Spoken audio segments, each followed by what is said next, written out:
మొత్తం మిల్లుల కథ మిర్యాల కూడా సన్న బియ్యం అమ్మే రైస్ మిల్లుల మీ జిమికు చెప్తా ఒకటే నిమిషం. ఇప్పుడు ఫస్ట్ ఏం చేస్తున్నారు రైతులల్లా మంచి క్వాలిటీ విత్తనాలు వస్తున్నాయి. Number 1 quality. మీరు విభేదాలు పెట్టి మహేంద్ర చింతని ఇంకో కావేరి చింతని ఇంకో రకరకాల విభేదాలు పెట్టి ఫస్ట్ మార్కెట్ స్టార్టింగ్ లా మీరు ఏం చేస్తున్నారు సిండికేట్ అవుతుంది. సిండికేట్ అయ్యి బియ్యం మీరు అమ్ముకోరా బయట మార్కెట్ లో బియ్యం అమ్ముకోవాలనే తెలివితోటి మహా మేధావులు రైస్ మిల్లర్లు 7,000 మనం స్టాండర్డ్ గా అమ్ముకోవాలని తెలివితోటి 2,700 2,750 వేస్తారు మీకు స్టార్టింగ్ లా. అది అరకొరకు వస్తాయి.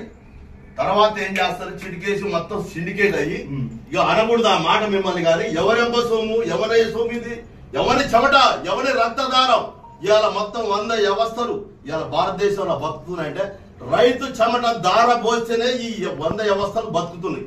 అలాంటి రైతులు మీరు ఎంత చేస్తున్నారంటే 90% వడ్లను మొత్తం 6 సిండికేట్ అయ్యి మా దాంట్లో కూడా కొంతమంది బోకరా కొడుకులు రైతుల వాళ్ళని కట్టుకొని మా మధ్యలల్లా విభేదాలు పెట్టి వీళ్ళ కాళ్ళకు మధ్యలో లింకు మాట్లాడి వాళ్ళని ఏదో లాలచి పరిచి వాళ్ళతోటి కొద్దిగా మీరు లాభాపేక్షలు పొంది మీకు పొద్దున్నేస్తే పొలం వల్ల పని చేసుకుంటారు. మీకు రాజకీయాలు తెలియదు. గడ్డి కోసుకోవడం మోటార్ పెట్టుకోవడం పొలం బారించుకోవడం వాటి రాడుగా వాళ్ళతో మీకు సంబంధం లేదు. మధ్యలో బోకరేసీలు వేసి రాజకీయ నాయకులు వాంది వీంది మీరు కూర్చుకుంటా వీళ్ళని దగ్గరికి రానియకుండా మీరు దందా చేసుకొని లాస్ట్ మూమెంట్ లో తాను ఓట్లు పనికి మాలిన ఓట్లకు మళ్ళీ 2,900 జమ చేస్తారు. ఇది ఎందుకు లాజిక్ అంటే 7,000 రూపాయలు మీరు బియ్యం అమ్ముకోవాలి. ఇదే బరాబరి చెప్తున్నా ఆ మధ్యలో మాట 7,000 రూపాయలు బియ్యం అమ్ముకోవాలి. తౌడు సచ్చినా బతికినా పనికి మాలిన పురుగు పట్టిన తౌడు కూడా 30 రూపాయలకు అమ్ముకోవాలి. ఇవాళ ఎవరి కష్టం ఎవరి రెక్కల దారం మీరు ఇవాళ ఏసీలకు బతుకురి కష్టపడి అంతేగాని ఒకరిని మోసం చేయవాగరి.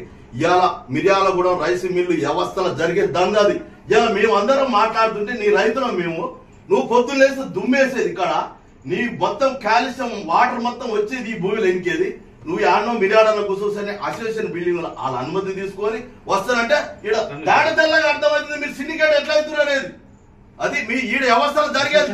నీ బియ్యం ఆగు నీ బియ్యం ఏ బియ్యం రకరకాల బియ్యం అమ్ముతున్నావా బియ్యం మొత్తం అన్ని ఒకటే రేటుకి అమ్ముకుంటున్నావు. వాడు క్వాలిటీ సైంటిస్టులు కష్టపడి ఉత్తమమైన క్వాలిటీ తీసుకొచ్చి అన్ని రకాల టెస్టులు చేసినాకనే ఆ బియ్యాన్ని పబ్లిసిటీ చేస్తారు. ఆ వడ్డని బయటకి ఇస్తారు. దానికి మీరు రకరకాల ఈ ఎక్కువ పంట పడతాయి రైతు ఎందుకు బాగుపడాలని మహేంద్ర జిల్లా రేటు తక్కువ చేస్తున్నావు. అది ఎంత మూర్ఖత్వం. అది ఏ దేవుని మొక్కితే నువ్వు చేసే ఇతోండి అనకూడదు ఆ మాట లుచ్చావరాలు చేసి నువ్వు ఆ రైతు ఆ కష్టం వల్ల ఆ రైతు చవటలు ఉంది దేవుడు వాడు పండించిన పంటల భూమిలో చీమ కాల్చి ఆకాశం పక్షి వరకు ఆ రైతు మీద ఆధారపడతారు. అతను రైతు నువ్వు కాపాడుకో.